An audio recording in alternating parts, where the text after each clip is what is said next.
সংবিধান সংস্কার করবেন, সেখানে মাটি ও মানুষের সাথে সম্পৃক্ত ব্যক্তিকে রাখবেন না, তা হবে না। আওয়ামী লীগের মতো কোনো কিছু চাপিয়ে দিতে চান, তাহলে মনে করবেন ক্ষতি এই দেশের হবে, ক্ষতি এই জাতির হবে। এই যে ঈশা ছাত্র আন্দোলনের অনেক দাম, অনেক কাজ আজকের থেকে ইনশাআল্লাহ নিয়ত করি।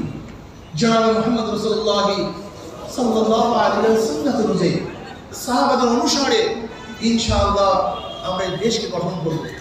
আমি অন্তর্বর্তীকালীন সরকারকে বলবো, যে জন্য আন্দোলন করেছি, সংগ্রাম করেছি, রক্ত দিয়েছি, জীবনের মায়া ত্যাগ করে রাস্তায় ঝাঁপিয়ে পড়েছি, এখানে লালনের আদর্শ বাস্তবায়ন করার জন্য, আমেরিকার অপসংস্কৃতি বাস্তবায়নের জন্য নয়।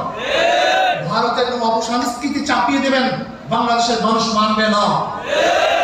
এই দেশের মাটি ও মানুষের সাথে যাতে সম্পৃক্ততা আছে, এই মাটি ও মানুষের চিন্তা ভাবনা যারা লালন করে, এর বাহিরে বিচ্ছিন্ন করে চিন্তিত ব্যক্তিদের যদি আপনি শিক্ষা সংস্কারের সদস্য হিসাবে গ্রহণ করেন, এটা বাংলাদেশের মানুষ মানবে না, মানতে পারে না।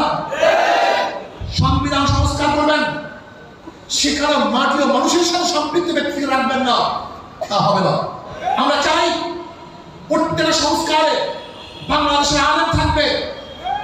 বাংলাদেশের আলেম ব্যতীত, যোগ্য আলেম ব্যতীত কোন অবস্থাতে কোনো সংস্কার আমরা মানতে পারি না। যদি আপনি আমাদের উপরে সেই ফ্যাসিস্ট আওয়ামী লীগের মতো কোনো কিছু চাপিয়ে দিতে চান, তাহলে মনে করবেন ক্ষতি এই দেশের হবে, ক্ষতি এই জাতির হবে, ক্ষতি এই মানবতার হবে। আপনারা গতিতে থাকতে পারবেন না। আচ্ছা আসুন, যে স্কুলের মধ্যে, যে মাদ্রাসার মধ্যে কমিটি গঠন হয় নাই, সেই মাদ্রাসার মধ্যে দাওয়াতি কাজ করো। ঈশা ছাত্র আন্দোলন এমন এক সংগঠন, তুমি বিশ্বাস করো না, সমস্ত লেভেলের ছাত্রদের অংশগ্রহণ এখানে আছে। সব লেভেলে অন্য কোনো ছাত্র সংগঠনের মধ্যে এত লেভেলের অংশগ্রহণ তুমি দেখবে না। যেমন অন্যান্য ছাত্র সংগঠনের মধ্যে হয়তো কেউ স্কুল নিয়ে কাজ করে, কেউ স্কুল আলিয়া নিয়ে কাজ করে। ঈশা ছাত্র আন্দোলন এমন এক সংগঠন, যার স্কুলের ছাত্র আছে, কলেজের ছাত্র আছে, ইউনিভার্সিটির ছাত্র আছে, যেখানে আছে কওমিয়ার ছাত্র, যেখানে আছে সব ডিজাইনের ছাত্র। তার মানে হলো বাংলাদেশে যত ধরনের পড়াশোনা হয় সব কারিকুলামের ছাত্র ঈশা ছাত্র আছে কি নেই? সাধারণ ছাত্রদের সংগঠন, এখানে আছে সব ধরনের ছাত্র।